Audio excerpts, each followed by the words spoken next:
राजू दादा, असे दावे नका करत जाऊ हिंदू संस्कृतीबद्दल. भारतीय संस्कृती फार मोठा लोचा आहे. आता तुम्हाला मी काय सांगू,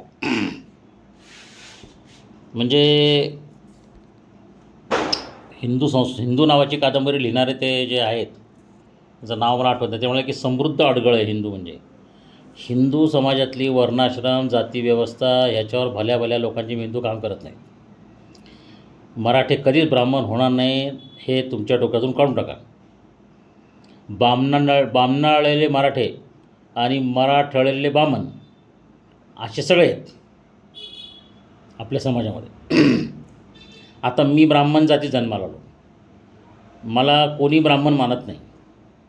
माझे नातेवाईक मला दलित म्हणून मला त्यांनी बहिष्कृत केलेलं आहे.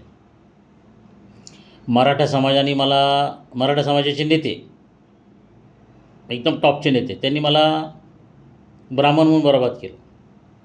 आणि मराठा समाजाच्या लोकांनी मला वाईट काळात ब्राह्मण म्हणून मदत केली. माझ्या ब्राह्मण भावाने मला घरातून हाकलून दिलं तर मला दलित समाजातल्या एका मुलाने घर दिलं. आणि माझ्या बिझनेसमध्ये मारवाडी म्हणजे वर्णाश्रमातले वैश्य ज्याला म्हणतो आपण बिझनेस कम्युनिटी, त्यांनी इन्व्हेस्ट केलेली आहे. आता ह्याच्यावर तुमचं काय म्हणणं आहे?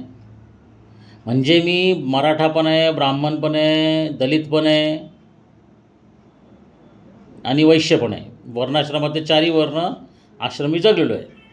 मी टॉयलेट साफ करण्यापासून तर मेंदू स्वच्छ करण्यापर्यंत सगळी कामं केलेली आहेत. आणि सगळ्यात धक्कादायक बाब म्हणजे माझी बायको डॉक्टर मनीषा जोशी, तिला तुम्ही ओळखता. तिने ज्या पद्धतीने लढाई लढली तर शरद पवार ती म्हणाले की तुम्ही ब्राह्मण वाटतच नाही, तुम्ही मराठा आहात. आता बोला, माझ्या बायकोची जात बदलली शरद पवारांनी. आणि शरद पवार एवढा मोठा कोणी ऑथॉरिटी आहे का? मराठा किंग आहे ते. आणि ते म्हणाले की आमची सुप्रिया ना खूप थोडीशी घाबरते, ब्राह्मणासारखी भित्री आहे, तिला आम्हाला तुमच्यासारखं घडवायचं होतं. आता ह्यावर तुमचं काय म्हणणं आहे? बरं, तो पडळकर काय म्हणतो, कोणाचा ब्राह्मण नवरा, कोण ख्रिश्चन सासू. आता काय बोलणार तुम्हाला परोळेकर मला ना आता मला असं वाटायला लागलं की तुम्ही ब्राह्मण नाही आहात.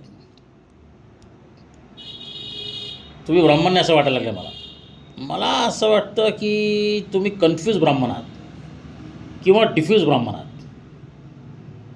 कन्फ्यूज किंवा डिफ्यूज ब्राह्मण आहात परोळकर तुम्ही, मला असं वाटतं बाबा. मला असं वाटतं किंवा रिफ्यूज ब्राह्मण असाल. कन्फ्यूज, रिफ्यूज किंवा डिफ्यूज यापैकी कोणतं तरी एक ब्राह्मण तुम्ही आहात किंवा तिन्ही आहात.